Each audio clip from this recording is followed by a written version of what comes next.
நம்ம அப்படி போய் ஐயோ அப்படியா கேசமா கோச்சு பாரு, சீட்டு கொடுப்பாரோ இல்லை ரோட்ல விட்டு போயிடுவாரோ. ஒத்த சீட்டுக்கு அவன் என்ன கத்துறான் நான் பாக்குறேன்.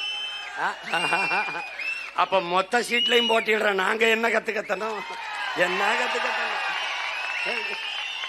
டேய், தமிழ்நாட்டிலேயே மிகப்பெரிய கட்சி ஒண்ணு இருக்குன்னா அது நாம் தமிழர் கட்சி. இந்த திமுகவின் உதயசூரியன் எல்லா பேட்டிலையும் இருக்காது, அதிமுகவின் ரெட்டலை எல்லா பேட்டிலையும் இருக்காது, பிஜேபியின் தாமரை எல்லா பேட்டிலும் இருக்காது, காங்கிரசின் கை எல்லா பேட்டிலும் இருக்காது. ஆனா நாம் தமிழரின் விவசாயி எல்லா பேட்டிலையும் இருக்கான். ஏன்? அவன் தான் இங்க இருக்கிறதுலே பெரிய கட்சி, பெரிய கட்சி, பெரிய கட்சி. அவன் ரொம்ப பெரிய கட்சி. நீ பார்த்துக்கிட்டே இருக்கு.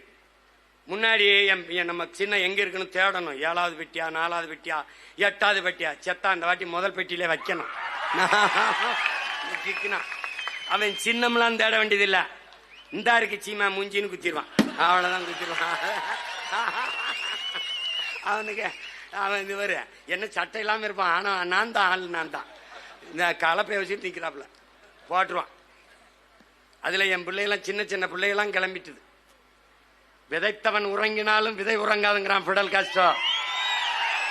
ஆனா இங்கதான் வரலாற்றில விதைத்தவனும் உறங்கவில்லை, அவன் விதைத்த விதைகளும் உறங்கவில்லை. அதுல என்னன்னு விதைச்சவன் இன்னும் விதைச்சுக்கிட்டே தான் இருக்கான். அது முளைச்சுக்கிட்டே இருக்கு, அது முளைச்சுக்கிட்டே இருக்கு.